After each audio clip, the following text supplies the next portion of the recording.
महान रूसी लेखक लियो टॉलस्टॉय अपनी सरल और अध्यात्म का पुट ली हुई कहानियों के लिए जाने जाते थे। तीन संत लियो टॉलस्टॉय द्वारा लिखी गई एक प्रसिद्ध कहानी है। यह कहानी एक आर्क बिशप के बारे में है जो तीन संतों से मिलने जाता है। रूस के ऑर्थोडॉक्स चर्च के आर्च बिशप को जब यह पता चला कि उसके नियमित प्रवचन में भाग लेने वाले बहुत से लोग एक झील के पास जाने लगे हैं। उस झील के बीच में छोटा सा एक टापू था जहां एक पेड़ के नीचे तीन बूढ़े रहते थे। गांव वालों का यह कहना था कि वे तीनों संत हैं। आर्च बिशप को यह बात बहुत नागवार गुजरी, क्योंकि ईसाई धर्म में संत केवल उन्हें ही माना जाता है जिन्हें वेटिकन द्वारा विधिवत संत घोषित किया गया हो। आर्च बिशप क्रोधित हो गया। वे तीनों संत कैसे हो सकते हैं? मैंने सालों से किसी को भी संतत्व की पदवी के लिए अनुशंसित नहीं किया है। वे कौन हैं और कहां से आए हैं? लेकिन आम लोग उन तीनों के दर्शनों के लिए जाते रहे और चर्च में आने वालों की तादाद कम होती गई। अंततः आर्च बिशप ने यह तय किया कि वह उन तीनों को देखने के लिए जाएगा। वह नाव में बैठकर टापू की ओर गया। वे तीनों वहां मिल गए।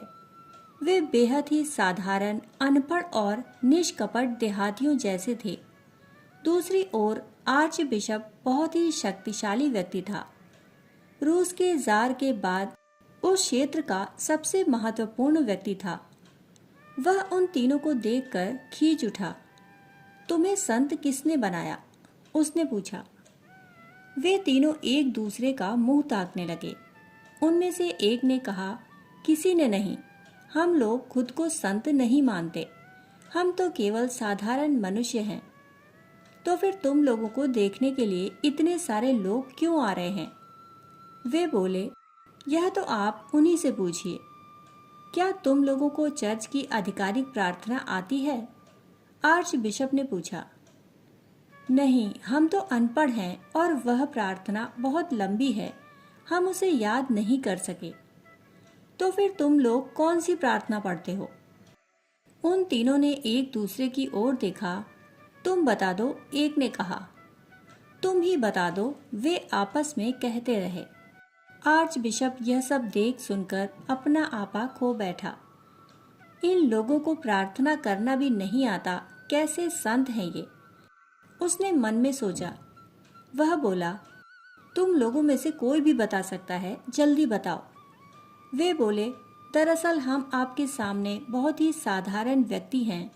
हम लोगों ने खुद ही एक प्रार्थना बनाई है, पर हमें यह पता नहीं था कि इस प्रार्थना को चर्च की मंजूरी मिलना जरूरी है। हमारी प्रार्थना बहुत ही साधारण है। हमें माफ कर दीजिए कि हम आपकी मंजूरी नहीं ले पाए। हम इतने संकोची हैं कि हम आ ही न सके। हमारी प्रार्थना है, ईश्वर तीन हैं और हम भी तीन हैं।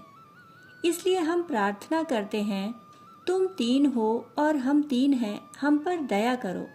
यही हमारी प्रार्थना है। आर्च बिशप बहुत क्रोधित हो गया। ये प्रार्थना नहीं है। मैंने ऐसी प्रार्थना कभी नहीं सुनी। फिर वह जोरों से हंसने लगा। वे बोले, आप हमें सच्ची प्रार्थना करना सिखा दें। हम तो अब तक यही समझते थे कि हमारी प्रार्थना में कोई कमी नहीं है। ईश्वर तीन हैं और हम भी तीन हैं, और भला क्या चाहिए? बस ईश्वर की कृपा ही तो चाहिए। उनके अनुरोध पर आर्च बिशप ने उन्हें चर्च की आधिकारिक प्रार्थना बताई और उसे पढ़ने का तरीका भी बताया। प्रार्थना काफी लंबी थी और उसके खत्म होते होते उनमें से एक ने कहा, हम शुरू का भाग भूल गए हैं। फिर आर्च बिशप ने उन्हें दोबारा बताया। फिर वे आखिरी का भाग भूल गए। आर्च बिशप बहुत झुंझला गया और बोला, तुम लोग किस तरह के व्यक्ति हो? तुम एक छोटी सी प्रार्थना भी याद नहीं कर सकते। वे बोले, माफ करें, लेकिन हम लोग अनपढ़ हैं और हमारे लिए इसे याद करना थोड़ा मुश्किल है। इसमें बहुत बड़े बड़े शब्द हैं। कृपया थोड़ा धीरज रखें। यदि आप इसे 2-3 बार सुना देंगे तो शायद हम इसे याद कर लेंगे। आर्च बिशप ने उन्हें 3 बार प्रार्थना सुना दी। वे बोले, ठीक है, अब से हम यही प्रार्थना करेंगे। हालांकि हो सकता है कि हम इसका कुछ हिस्सा कहना भूल जाएं, पर हम पूरी कोशिश करेंगे। आर्च बिशप संतुष्ट था कि अब वह लोगों को जाकर बताएगा कि उसका पाला कैसे बेवकूफ़ों से पड़ा था। उसने मन में सोचा, अब लोगों को जाकर बताऊंगा कि वे जिन्हें संत कहते हैं उन्हें तो धर्म का काखा गा भी नहीं पता और वे ऐसे जाहिलों के दर्शन करने जाते हैं। यही सोचते हुए वह नाव में जाकर बैठ गया। नाव चलने लगी और वह अभी झील में आधे रास्ते पर ही था कि उसे पीछे से उन तीनों की पुकार सुनाई दी। उसने मुड़कर देखा, वे तीनों पानी पर भागते हुए नाव की तरफ आ रहे थे।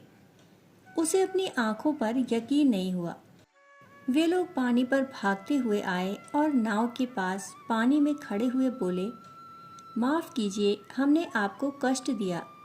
कृपया चर्च की प्रार्थना एक बार और दोहरा दें, हम कुछ भूल गए हैं। आर्च बिशप ने कहा, तुम लोग अपनी प्रार्थना ही पढ़ो। मैंने तुम्हें जो कुछ भी बताया उस पर ध्यान मत दो। मुझे माफ़ कर दो, मैं बहुत दम्भी हूँ। मैं तुम्हारी सरलता और पवित्रता को छू भी नहीं सकता। जाओ, लौट जाओ। लेकिन वे अड़े रहे। नहीं, ऐसा मत कहिए, आप इतनी दूर से हमारे लिए आए, बस एक बार और दोहरा दें, हम लोग भूलने लगे हैं, पर इस बार कोशिश करेंगे कि इसे अच्छे से याद कर लें। पर आर्च बिशप ने कहा, नहीं भाइयों, मैं खुद सारी जिंदगी अपनी प्रार्थना को पढ़ता रहा, पर ईश्वर ने उसे कभी नहीं सुना। हम तो बाइबल में ही यह पढ़ते थे कि ईसा मसीह पानी पर चल सकते थे, पर हम भी उस पर शंका करते रहे। आज तुम्हें पानी पर चलते देखकर मुझे अब ईसा मसीह पर विश्वास हो चला है। तुम लोग लौट जाओ, तुम्हारी प्रार्थना संपूर्ण है। तुम्हें कुछ भी सीखने की जरूरत नहीं। कहानी सुनने के लिए आप सभी का बहुत बहुत आभार। फिर मिलते हैं ऐसी ही कहानी के साथ। तब तक के लिए धन्यवाद।